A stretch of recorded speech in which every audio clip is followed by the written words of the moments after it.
if we actually look at what the Green Deal means on the ground, you suddenly start to see how complex this could be. And there's a number of charts here which illustrate both the structure of the Green Deal as the government envisage it and the process that they envisage every house having to go through in order to get a Green Deal solution. I should also say, having used the word house many times already, that the Green Deal isn't limited to housing. It does cover all types of buildings, so commercial buildings, exactly the same principles, exactly the same processes, a slightly different assessment method and less consumer protection, but the same idea applies. If we move on to the actual process of having a Green Deal improvement on your house, what does that look like? Well, I've divided it into two parts. The bit concerned with agreeing the deal, the Green Deal for your house, and lending you the money, or lending the money to the house to make the work happen, and then the bit about the installation. This first chart shows you the customer journey from having interest in the Green Deal, deciding you wanted to do something, to actually borrowing the money. You can see there are 5 different parties involved: the customer, the Green Deal provider, around whom the whole thing hinges. They coordinate the whole process, and that is the key role. We'll talk a bit more about them in a second. The assessor, who's responsible for doing the evaluation, which says the current energy bills of this house should be £2,500 or £1,000 or whatever, and if you do A, B and C in terms of investment, the bills afterwards will be £600 or whatever the number is there. So that's the assessment role.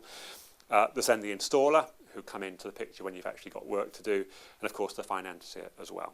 So this first half of the process is all about identifying for each building what are the appropriate measures that might be financed by the Green Deal that satisfy the golden rule and also satisfy the financier in terms of their willingness to fund the project. And there are a number of rules around this. The government's very open in terms of how you actually source the lead, if you like. So why does someone become interested? It might be because they're having a kitchen fitted and the kitchen installer also does Green Deals on the side. It might be because there's a campaign by a utility in your area to do a whole street and they actually come and knock on your door and start offering you the Green Deal. But as a homeowner, your decision, or the home occupier, your decision is, do I want a survey? If you do, you request the survey, and that's arranged through the assessor or the Green Deal provider. They come in, they do the work, they generate a report for you. As part of that, they identify, and they're required to identify whether you're eligible for energy company obligations. So that will be a grant in some circumstances, which we'll come on to later. And they clearly identify whether you're actually entitled to borrow money for this particular house. They have to do some credit checking or similar type processes with the financial institution.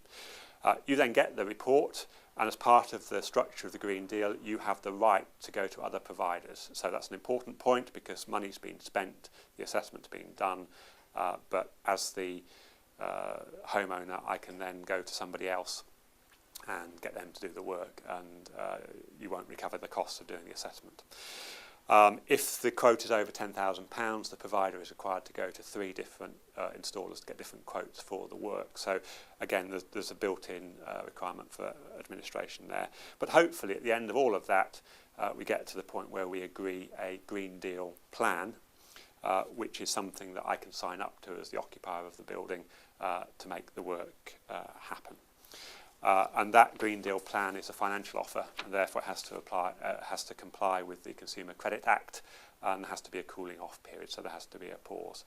And I will just pause there as well in terms of the cost of that whole process, because there are some estimates in the Green Deal consultation that the process will cost around about £75, which is based on 3 hours of a person in the building at £25 an hour, which maybe is possible, but there are a whole range of queries around that.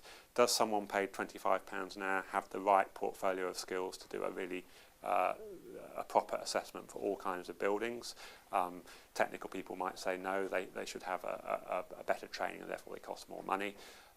Many social landlords we've spoken to would say there's a whole range of skills which are nothing to do with energy or technology when you go in and deal with tenants, which are all about dealing with people who can be in quite difficult circumstances. So there's customer management skills there as well, and therefore you need a slightly more expensive person or more than one person to go into the building.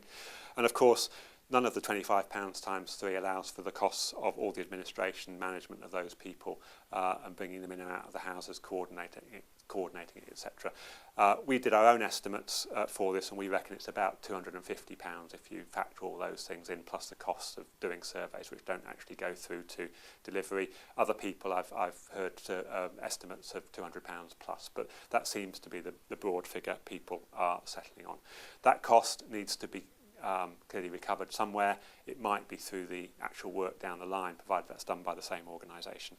So we've now got the Green Deal done. The customer says, yes, I want to go ahead. Because that Green Deal plan's in place, you're entitled to Green Deal finance, and you can go to a financial institution who will provide that to you. The Green Deal provider, still acting as the main coordinator, will commission the installer to do the work. They will come in.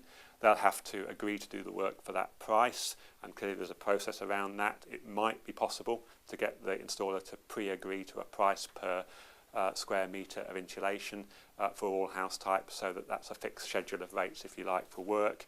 But on many micro-renewables and the more complicated retrofit projects, we've always found the installer will want to do their own survey, so there might be a repeated process there, and clearly scope for installer to say, no, I'm not going to do that property, you've missed key factors that would affect my costs, so I'm not happy about that. There's an element of risk involved. But in principle, all goes smoothly. The installer's happy, the Green Deal provider gives the go-ahead, and the measures are installed. If there is a problem during the installation, so supposing you discover asbestos or damp or something else which needs rectifying, that might cost far more than the works. The person in the building has the right to stop the work and say, I didn't want to incur that cost at the moment, I wasn't aware of it, I don't have the money, I can't fund it, so please stop, go away, leave the house as you find it. And according to the way the Green Deal is structured at the moment, the Green Deal installer, the provider, has to do that and leave the house as they found it. And again, that's a cost and a risk that will be borne by the supply chain delivering into that house. Again, if all goes well, the work's done, the deal's completed, the installer's happy because they've been paid, and the Green Deal provider now just has the problem of recovering the money over the 10 years from the finance company. So that process is managed between the utilities and the Green Deal provider and the finance company in the background, and the bill payer is simply responsible for paying the bill, and the energy company separates out the payments and feeds them back to the relevant parties.